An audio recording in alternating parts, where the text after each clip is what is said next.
What's up everybody, welcome to Money Management channel. My name is Andrei and today I'm gonna be doing an update on MMTLP and FINRA saga. I got the cash in the bag, stadium packed. Born a rock star in this life, gonna live it up. And guys, for today's video I have basically just one question that I will tell you within just a couple of minutes. And this question is very important for you to understand who is fighting for what in MMTLP community and who is who pushes this case forward no matter what. So guys, before we dive deep into all of this, just hit the like button, and if you want to know more about technical analysis, subscribe to my YouTube channel and join my Patreon. The link to my Patreon you will find at the very top in my description section. So, and let's begin with the news, with the question. I want to ask Junk Savvy, what is she doing right now in order to achieve the goal? I have to admit that I saw, I've seen a lot of actions that were made by Junk Savvy and by Curtis as well, and I have the same question to Curtis. On top of that, guys, I have the same question to to Romain Soups, because these people are despite the fact that the point of view of Romain Soups in regards to MMTLP story is much closer to my point of view, and regardless of that, I want to ask these people, what are they doing right now? And you know that Junk Savvy, about a year ago, she told that she has an information, she has an access to the information that was granted to her by Greg McCabe, if I remember it correct, and she knows a lot that she cannot disclose at that moment. And to be honest, she hasn't disclosed this information to this very moment. And I have to admit that she doesn't file any lawsuits. She just made a lot of space calls where she discusses the MMTLP story, but in general, guys, her actions, in my opinion, didn't lead us anywhere. The same question I have to Curtis. He publishes a lot of tweets in regards to MMTLP story, but despite this fact, I don't see any actions that he's done in order to push the case forward. He tells to the MMTLP community from time to time that he has a very important information that will change everything in this story, but at the same time, guys, this information is still hidden, if it even exists. And you might ask me what I am doing here. Guys, I told you multiple times that my main goal is to have a fair and transparent market. And I see that MMTLP case might help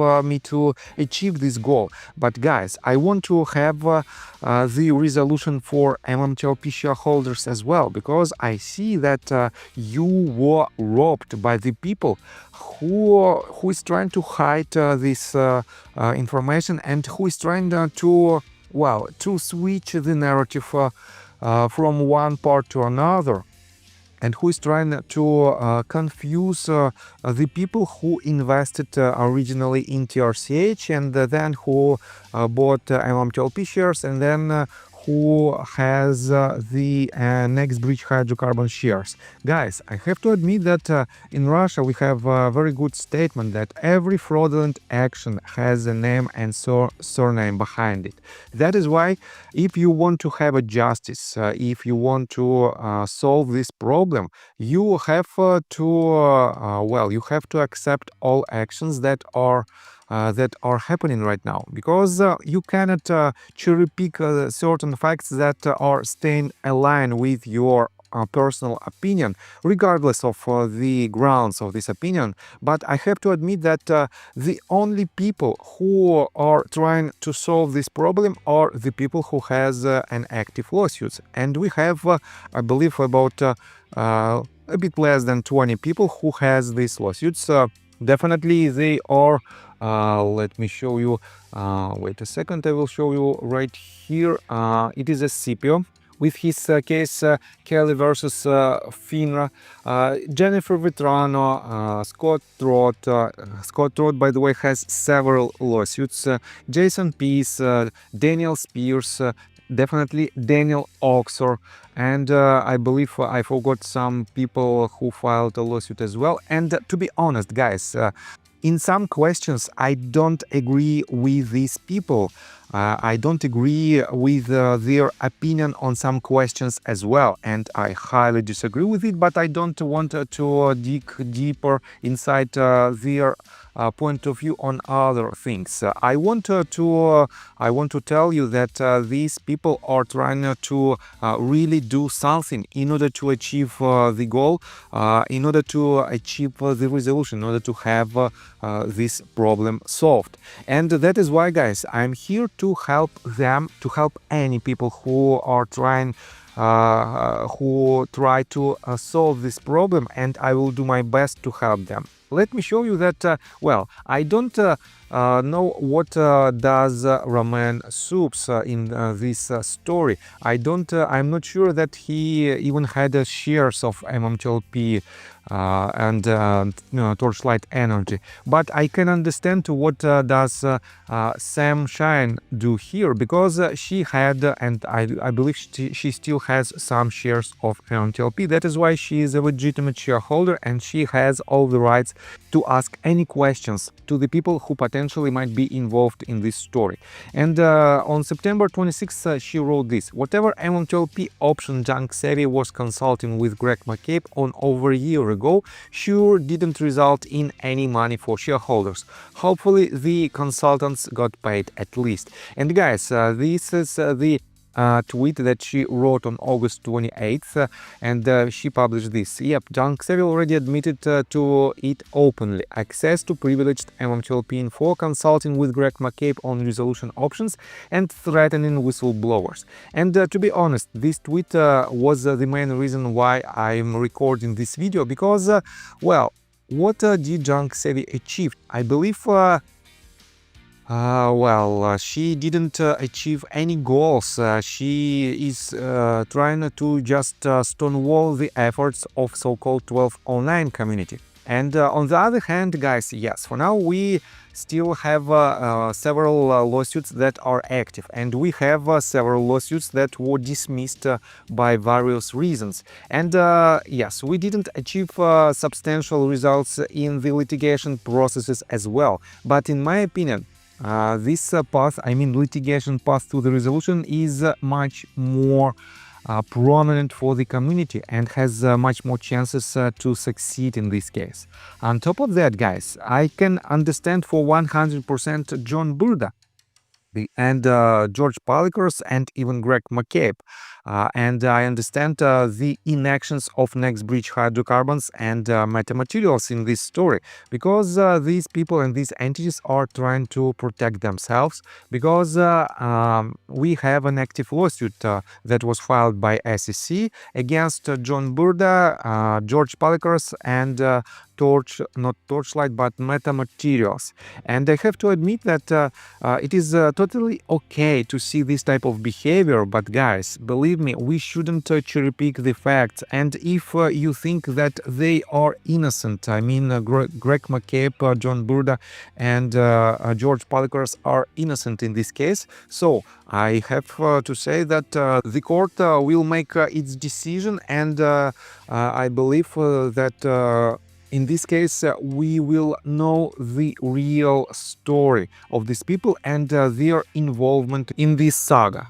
I have to say that the questions that I have to these people are still arising, and one of these questions, is this one. Here you can see that Mike published this on September 28th, just yesterday, and he wrote this: the company could have stopped the spin-out at any time. Let's ask Palikers why he didn't stop the spin-out. I guarantee we don't get an answer.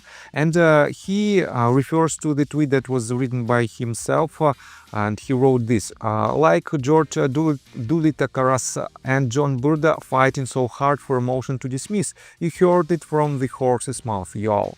And I have to say that Aaron Cho made a very good statement, and he wrote it just yesterday. I remember that investors did plead with the company to stop the spin-out. However, the company stayed silent until December 15th, and then when they said that they completed the distribution of common stock of NextBridge Hydrocarbons as planned. And he refers to the tweet that was written by FM. And FM wrote this on December the 9th of 2022. And it says, MMTLP, John Burda, Polycross, Meta needs to put a stop to the spin-out until this is handled properly.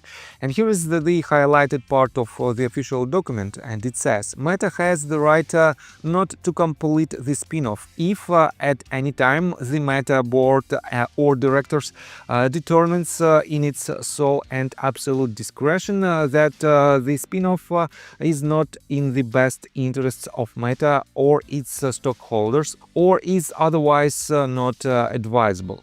And for some reasons they didn't stop this procedure, and that is why, guys, at least this fact alone leads me to the conclusion that well, something happened behind the scenes that prevent George Polycross and John Burda to stop these actions, to stop a spin-off. And I don't know their intention.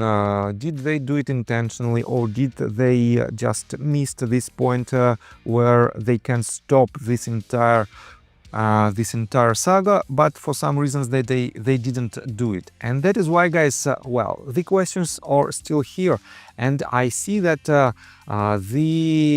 story behind the scenes is evolving, and not so many people are waiting for any results at all, and not so many people like my videos right now, because they think, and probably you are watching this video because you think that I also paid chill and I'm making a lot of money because of this story. But guys, believe me, I'm losing money with MMTLP saga. I'm doing my best to help you, and this is the only reason why I'm here. I'm a trader, and if you want to know how much I do and how successful I am, just join my Patreon. And well, it will definitely help you to achieve your financial goals, because for the last 1000 days of MMTLP story, well, I had plenty of students who became financially independent, and from time to time I publish some results in my Discord server and in my Patreon public posts on Patreon, where you can see the achievements of my group of my students. And I also have plenty of offline students in Russia, in United States of America, and in Serbia, where I live right now. And yes, this story is just anchor that preventing me to be successful on YouTube, let's put it this way. And to be honest, from this point of view, I still think that MMTLP saga can help me to achieve my main goal, to have fair and transparent market. But I think probably it will not be the path that is staying in line with your opinion. So I think that's it. Just be cautious, be calm on these crazy markets, and wait for the resolution. One way or another, we will achieve this goal. And in this case, guys, when the decision is made, we will not change anything right after that point. So see you in the next video. Bye. I got the cash in the bag, stadium packed. Born a rock star in this life, gone live it up on the attack.